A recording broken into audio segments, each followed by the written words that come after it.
Hello everyone, and welcome to another episode of The Good Life. As you can see, I'm not in my usual classy work attire.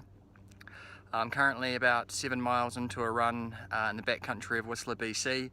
I think I've climbed about 1,500 feet so far, so it's been a pretty good effort. A little bit technical, quite a few steep drop-offs, but some of the most beautiful country that I've been and seen before. So as you can see, the vistas and the views are pretty amazing. We're probably at the last part of summer, going into the early fall, so some of the leaves and colours are starting to change. But yeah, it's probably in the early 70s up here. So it got me thinking today when I was on my run, and I tend not to think too much about risk, oddly. And of course, being an insurance technology company, it's one of the things that we think about quite a lot. But I started to think about my own risk. So, in terms of life insurance or health insurance, I would probably be classified as relatively low risk. I'm 35, I'm in relatively good shape. I like to get out and run and do a bit of biking and hiking and a whole bunch of things. But at the same time, I guess I get involved in fairly risky activities. So, today I'm running up through the backcountry. It's single track. As I said, there's some relatively large drop-offs. In addition, I think I've only seen 2 or 3 people.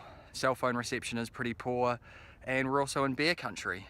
So I think, on one side I'm relatively healthy, I look after myself, I eat satisfactorily, but on the other hand, I guess I'm involved in some activities that potentially would be considered to be quite risky. So, I wonder whether or not I would be, really classified as good risk or bad risk, considering the activities I get involved in.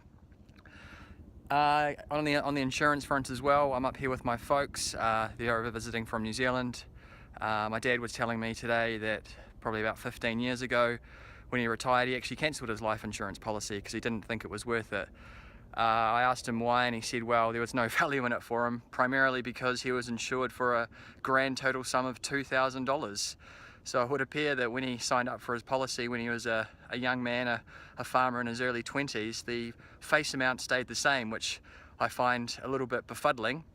So there's no doubt the insurance company that had his life insurance policy made a whole lot of money off him over 30 or 40 years while he was paying in with a death benefit of a couple of $1,000s. So I totally understand why he got rid of his policy. I don't think that would necessarily happen today. I would hope that agents, brokers and insurance carriers would certainly, put together a more appropriate face amount for someone of his age, but I found that to be pretty interesting. Anyway, before I cool down too much, I should probably get going and continue on my way. Hopefully I don't come across any bears or any other wild animals.